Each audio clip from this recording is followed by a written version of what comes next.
história da Bíblia que fala uma coisa muito importante sobre missão, que é o fato de que a nossa missão ela deve ser feita em equipe.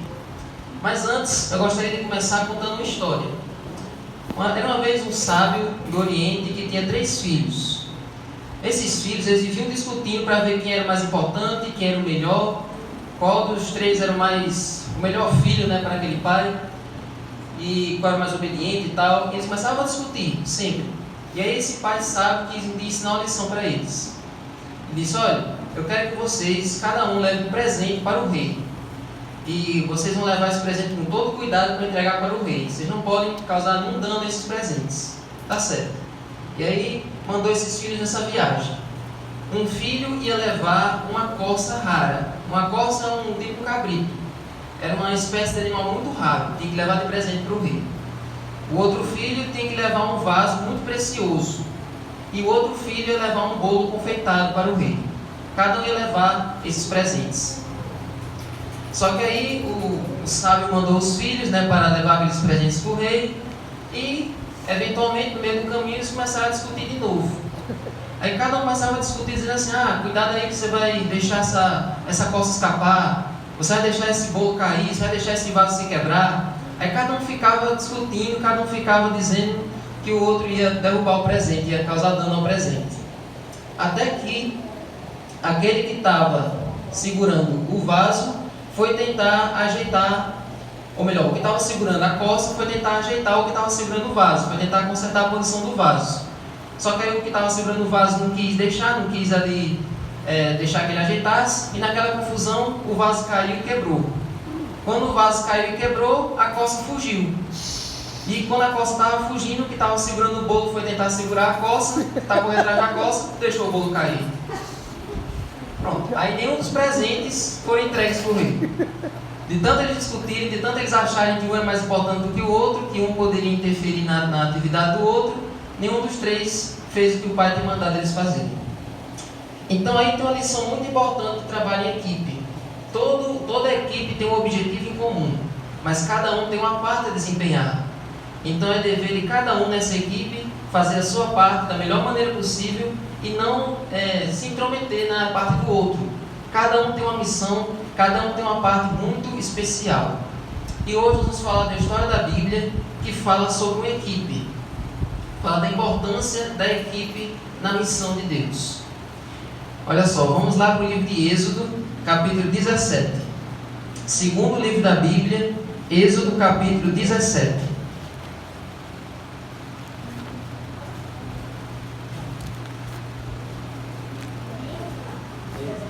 Êxodo 17.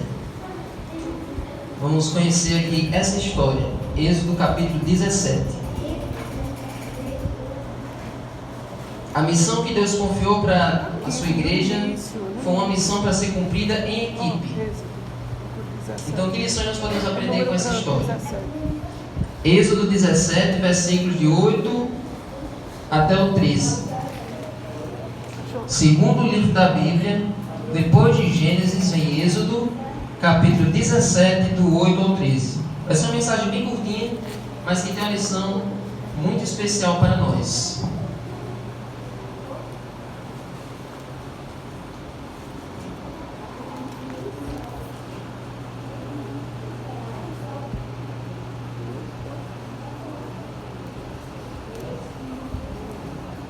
Vamos ler? Diz assim: Então vieram os amalequitas e atacaram Israel em Refidim. Vamos parar por aí. Quem eram os amalequitas? Eram os maiores inimigos do povo de Israel. E o povo de Israel aqui estava em que momento da sua história? Eles tinham acabado de sair do Mar Vermelho, eles tinham acabado de sair do Egito, nunca tinham lutado na vida, nunca tinham enfrentado nenhum exército inimigo, eles eram completamente inexperientes na batalha, e aqui eles estavam agora sujeitos a atacar um exército muito mais poderoso que eles, o exército dos amalequitas. Então, aqui esse exército começou a se juntar para atacar eles. E aí vamos ler o verso 9. Com isso Moisés ordenou a Josué: escolha alguns homens e vá lutar contra os amalequitas. Amanhã eu estarei no alto do monte e o bordão de Deus estará na minha mão. Olha só, esse verso aqui dá a entender que eles ficaram sabendo desse ataque dos amalequitas um dia antes. Agora vamos nos colocar no lugar do povo de Israel. Você nunca lutou na vida, você nem sabe segurar uma espada, e você fica sabendo um dia antes que o exército inimigo vai lhe atacar. Como é que você deve estar se sentindo? Como é que eu vou me preparar em 24 horas para uma batalha, sem que eu tenha experiência nenhuma? Porque eles eram escravos, né? E eles eram escravos, passaram mais de 400 anos sendo escravos. Como é que eles iam se preparar em um dia para uma batalha tão difícil quanto essa? Então, Deus orientou a Moisés, para Moisés dizer a Josué, para escolher alguns homens e treinar eles o máximo possível durante aquele dia, porque no dia seguinte eles iam para a batalha. Só que, aqui Deus diz uma coisa muito importante no final do verso. Moisés dizendo: amanhã eu estarei no alto do monte, e o bordão de Deus estará na minha mão. Ou seja, até então, o povo de Israel ficava tranquilo, porque em qualquer circunstância, qualquer situação difícil, Deus era quem livrava o povo de Israel sem eles precisarem fazer praticamente nada. Quando Deus tirou Israel do Egito, o povo de Israel não precisou fazer nada. Deus é quem fez tudo. Colocou aqueles milagres e libertou o povo de Israel dos egípcios. E agora, nesse momento, eles precisavam fazer alguma coisa. Eles precisavam lutar. Então, eles estavam muito preocupados. Só que aqui Deus disse a Moisés: olha, diga a eles que eles vão lutar, mas que você vai estar na montanha orando por eles. O seu bordão que você usa para executar os meus milagres, você vai levar e você vai orar por aquele exército. Você vai orar pelo seu povo. Então aqui, Deus estava tentando ensinar uma lição muito importante para o povo de Israel. E aí vamos continuar lendo, do 10 ao 13. Josué fez como Moisés lhe havia ordenado e lutou contra os amalequitas. Porém Moisés, Arão e Ur subiram para o alto do monte. Quando Moisés levantava a mão, Israel vencia. Quando, porém, ele abaixava a mão, os amalequitas venciam. Quando as mãos de Moisés ficaram pesadas, pegaram as mãos de Moisés, pegaram uma pedra e a puseram por baixo dele, para que Moisés se sentasse. Arão e Ur sustentavam as mãos de Moisés, um de um lado e o outro do outro, e assim as mãos deles ficaram firmes até o pôr do sol. E Josué destruiu os amalequitas a fio de espada. Amém? Amém. Então olha só, como eu tinha dito, até então era Deus que lutava pelo povo de Israel. Era Deus que fazia tudo. Era Deus que fazia todos os milagres sozinho. Mas agora precisava que o povo de Israel fosse para a luta. Sabe o que isso quer dizer? Tem muitas ocasiões de nossa vida que tem milagres que somente Deus faz a parte dele. Tem coisas que somente Deus pode agir em nossa vida. Mas já tem ocasiões de nossa vida em que para Deus agir é preciso que a gente também faça a nossa parte. E na maioria das vezes, na maioria dos milagres é dessa forma. É sempre a resposta de Deus à ação humana. Quando Jesus ia curar uma pessoa, na maioria dos milagres que Jesus fez, Jesus sempre perguntava: você crê que eu posso fazer isso? Você crê que eu posso curar você? Se a pessoa dizia que cria, então Jesus ia lá e curava. Quando Jesus curou aquele leproso, Jesus disse: agora que você está curado, vai e apresente-se aos sacerdotes. Quando Jesus curou o cego de Siloé, Jesus colocou aquela lama, aquele lodo nos olhos do cego e disse: vá e lave-se, então você vai poder enxergar. Então todos os milagres de Deus são sempre em resposta à ação do ser humano. É sempre a ação do homem combinada com a ação de Deus. E essa batalha aqui era para ensinar para o povo de Israel essa lição. A resposta de Deus, a interferência de Deus, a intervenção de Deus só ia vir se eles fossem para a batalha, se eles fossem para a guerra. Só que eles podiam muito bem pensar assim: se eles conseguissem vencer aquela batalha, eles podiam pensar assim: a gente conseguiu vencer porque a gente é bom, porque a gente consegue, porque a gente é poderoso. Eles poderiam muito bem se achar se eles conseguissem vencer aquela batalha. Então, Deus quis ensinar uma lição de dependência através disso. Por isso que o povo de Israel foi para a batalha e Moisés foi com Arão e Ur para cima da montanha para orar. E olha só, quando o povo de Israel começou a lutar, Moisés começou a orar. E como é que ele estava orando? Com o cajado levantado em direção para o povo de Israel. As duas mãos estendidas. As duas mãos estendidas assim, segurando o cajado. Então, enquanto ele estava com as mãos levantadas, ele estava orando pelo povo de Israel. Só que, como ele estava com muito tempo com as mãos segurando aquele cajado, ele começou a se cansar. E aí ele abaixou o cajado. E quando ele abaixou o cajado, também ele se cansou ali de orar por alguns momentos. Então, os inimigos começaram a vencer. Enquanto ele estava com o cajado levantado, os israelitas iam vencendo. E quando ele abaixou o cajado, os amalequitas foram vencendo. Então, era para ensinar uma lição de dependência. Eles podiam lutar o quanto fosse, os israelitas podiam lutar o melhor que eles pudessem, mas se não tivesse alguém orando, se não tivesse o líder ali orando, intercedendo por eles, aquilo de nada adiantaria. Era para ensinar ali uma lição de dependência de Deus. Foi preciso sim a ação do povo em ir para a batalha, mas tinha que ter alguém ali orando, auxiliando, em todo o tempo. Então, gente, é uma coisa muito importante que nós temos que aprender hoje. Nós cantamos uma música agora que fala sobre mãos. E nessa história nós podemos ver 3 tipos de mãos. A obra de Deus é realizada por 3 tipos de mãos. A mão dos que lutam, a mão dos que oram e a mão dos que ajudam. A mão dos que lutam. Tem pessoas que valorizam demais a mão dos que lutam. A mão dos que lutam na missão de Deus nos dias atuais é as pessoas que pregam. Tem pessoas que dizem assim, nunca vou ser como aquele pastor, aquela pessoa que prega, que fala em público, que sabe falar com as pessoas. Tem gente que valoriza demais a mão dos que lutam. Acham que é a parte mais importante da missão. Acham que nunca vão ser tão especiais, tão dignas aos olhos de Deus, como aquela pessoa que está lá na frente pregando e falando com as multidões. Só que vocês viram aqui que por mais que o povo de Israel lutasse, eles não teriam resultado se não fosse através das mãos que oravam. Então, as mãos que lutam, os pregadores do Evangelho, eles são sim importantes, mas eles dependem das mãos que oram. E aqueles que pregam o Evangelho, eles precisam ter várias responsabilidades. Eles precisam saber que eles estão na linha de frente, lutando contra o próprio inimigo.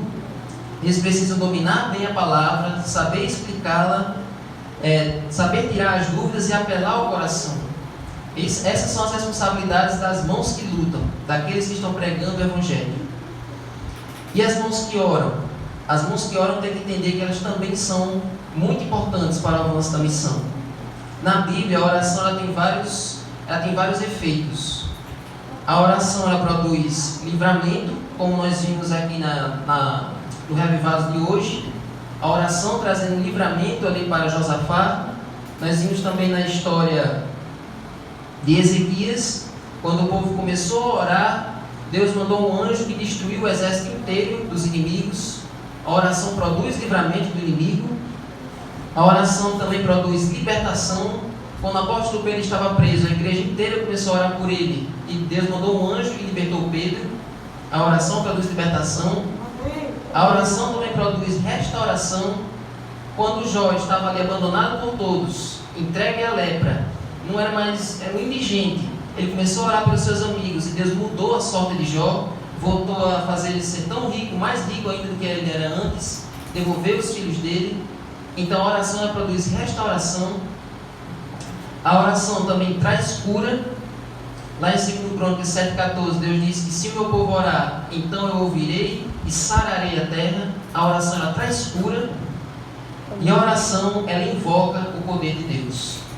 Quando Elias começou a orar, e todos aqueles profetas de Baal assistindo, quando Elias orou, Deus enviou aquele fogo do céu e consumiu aquele altar na presença de Deus.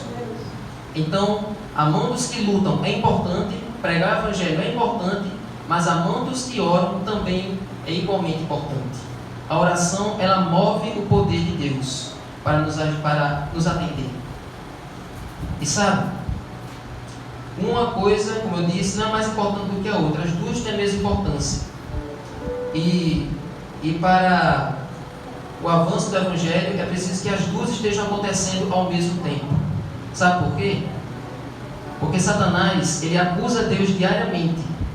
Quando está sendo levado ao Evangelho, ele acusa Deus o seguinte: tem um grupo ali que está pregando, está levando a mensagem, mas esse outro grupo aqui parece que não se importa, não está orando, não está contribuindo em nada, não está fazendo nada, não está interessado que aquelas pessoas se convertam.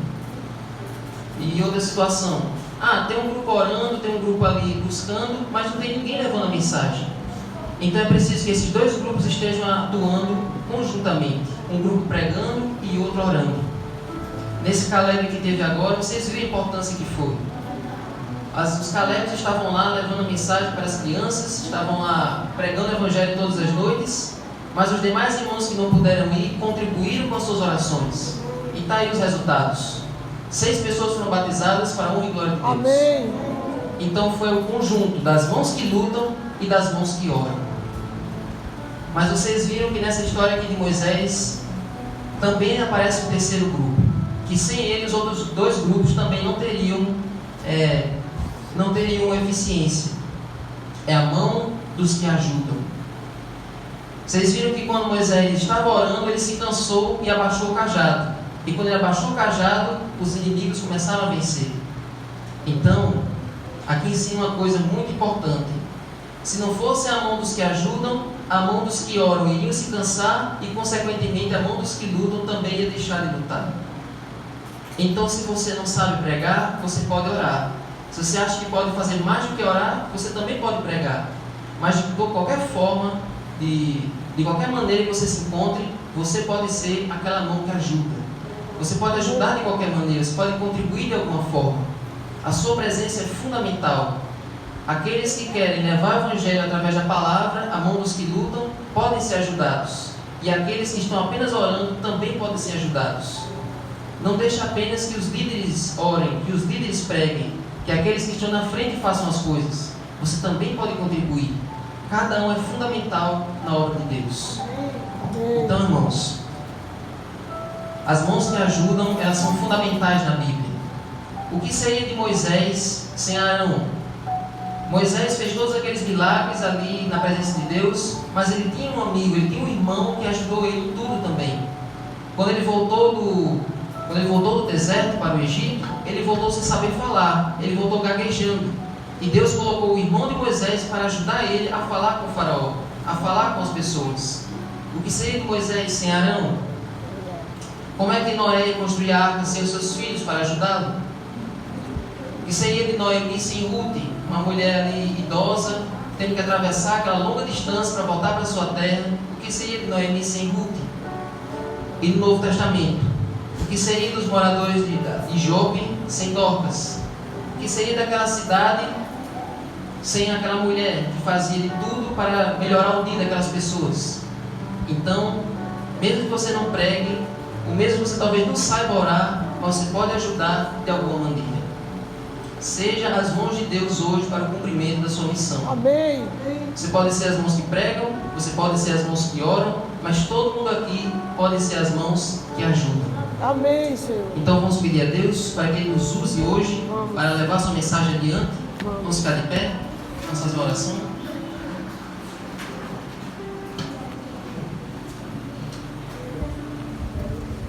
Oremos. Senhor Deus, nos ajuda, Senhor, a ser as tuas mãos. Sim. O Senhor hoje opera milagres e maravilhas.